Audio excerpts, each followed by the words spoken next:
We are committed to peaceful development, no matter how the international landscape may evolve and how strong China may become. China will never pursue hegemony, expansion, and spheres of influence.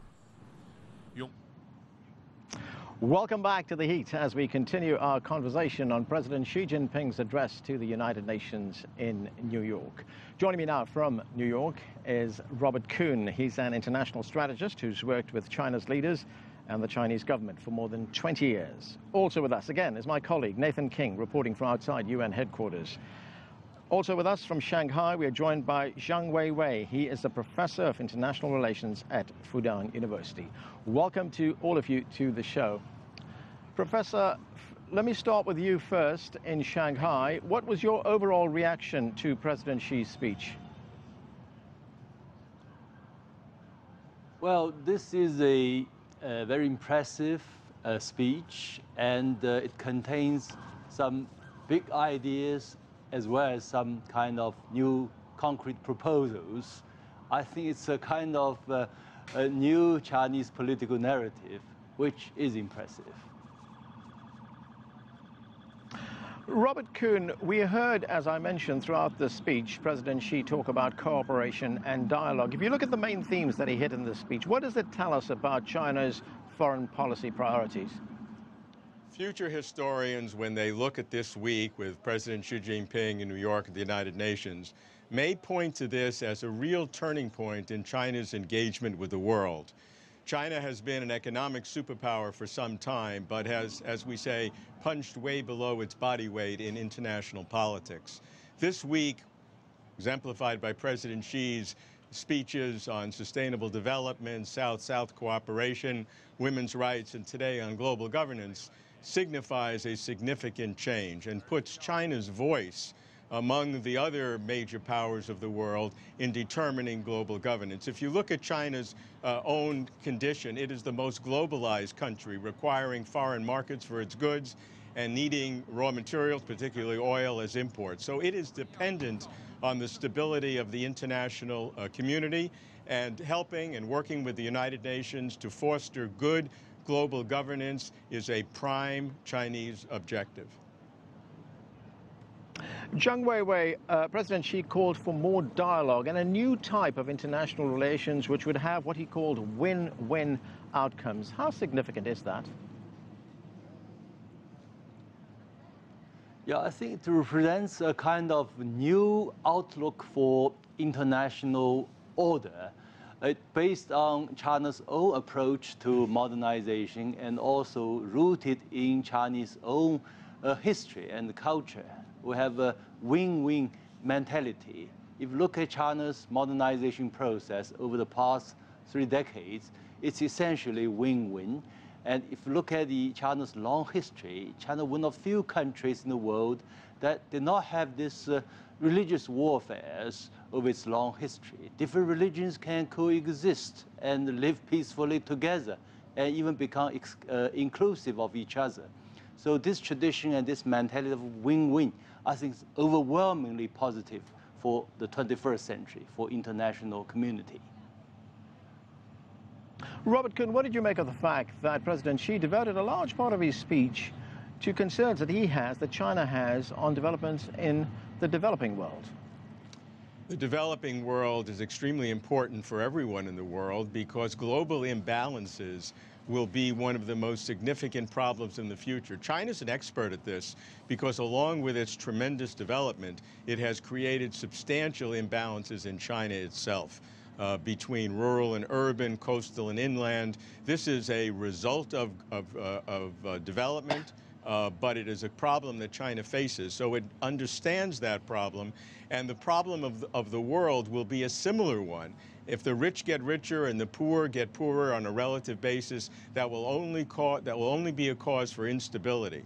So to get out in front of that problem now is really part of the critical part of global governance, and China understands that very well. So if you look at all the proposals that President Xi put on the table this week, a fund to support the least developed countries, $2 billion going up to 12, $3 billion for helping climate change in poorer countries. Today, the $1 billion for a UN fund. All of these forces together show China's real commitment to deal with the imbalances in the world and the problems that could occur. Let's bring Nathan King in. And Nathan, one of the proposals on the table that President Xi mentioned in his speech is that he'd like to see a bigger voice, a greater voice for the developing world in international governance, in organizations like the United Nations. Are we going to see any movement on that? It would mean changing something that's existed for decades. Well, we've seen it with China, haven't we? Within 30 years, it's gone from a developing country to a developed country, but also, as Dr. Kuhn and Professor said, China is essentially still developing. So it has a foot in both worlds and is uniquely placed, one could argue, because it's a permanent member of the Security Council, to direct the UN. Now, we saw the South-South Cooperation Summit.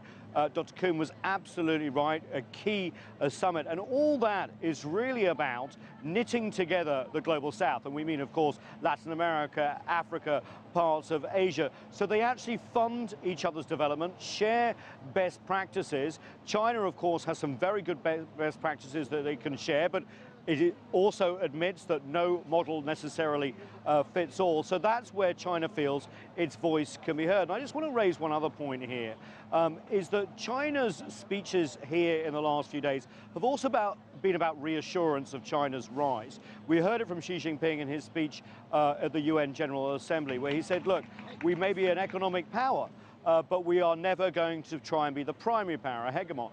We are never going to try and carve out a sphere of influence. And a lot of the Global South is reassured by that because, let's face it, they have been dictated to by countries of the North with colonialization, but also institutions of the North. I'm talking about the IMF, the World Bank, with liberal economic policies that haven't always worked. Zhang Weiwei, this meeting that is taking place in New York is very significant. I mean, it's the biggest gathering of world leaders ever, but it's also the 70th anniversary of the General Assembly here in New York. And we're hearing a little bit of a different tone from previous meetings. Does this signal the emergence of a rising China and perhaps the resurgence of Russia, this particular meeting? Well, it's true that China is rising fast, but it does not mean that it's the beginning of a new international order. That would be perhaps a bit too exaggerated. But indeed, China itself is largely a beneficiary of the existing order. Yet this order has to be reformed, as that was created in the 1940s after the Second World War. Time has changed. And with the rising of emerging economies like China and other countries, there is a strong need for more reforms. So I think President Xi Jinping is calling for this kind of reforms, which should be, I think, well received around the world, especially among the developing world. Robert Kuhn, we've often heard, history has often shown us that a new rising nation often clashes with the established order. But does the relationship between the United States and China have to be one of confrontation? I think history is helpful in certain respects, but I think people exaggerate the importance of history in the modern age because of the fearsome weapons that we have, because of the internet that interconnects everyone.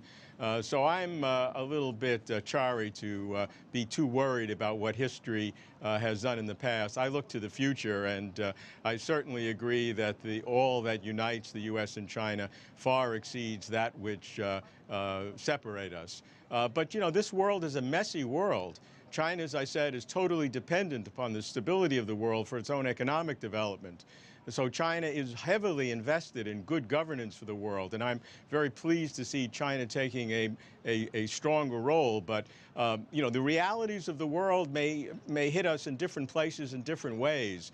So China has got to be facile and sophisticated in dealing with specific problems that almost certainly will arise, that good principles somehow may not be as effective as philosophy can be abstractly, but in the hard issues like we're facing in Syria. The contrast today between President Putin in the context of sending heavy weapons into Syria, President Obama contradicting that, with President Xi Jinping calling for win-win cooperation and an economic development, which is, of course, more important, and we all support that. It's just that these unpleasant problems, as we see in Syria, have their way of interceding. So China is going to have to apply its principles, perhaps, in more sophisticated manners as some of these problems occur.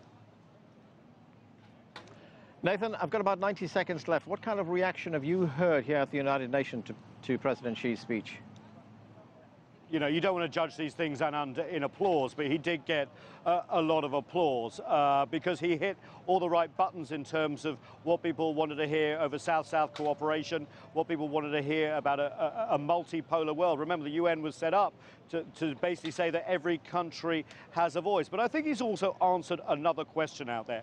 The United States has pointed the finger at China over the last decade or so and said, you've basically been getting a free ride in the last 20, 30 years. We set up the post-World War II economic system. We've guaranteed security across the world, and you have developed. What we've seen here over the last few days is China stepping up with commitments when it comes to women, when it comes to South-South cooperation, when it comes to peacekeeping, when it comes to development. They are no longer a free rider. In fact, investing very heavily in the international architecture going forward. But of course, with that new role also comes responsibilities, but also comes a voice. And the United States and others aren't necessarily used to hearing those.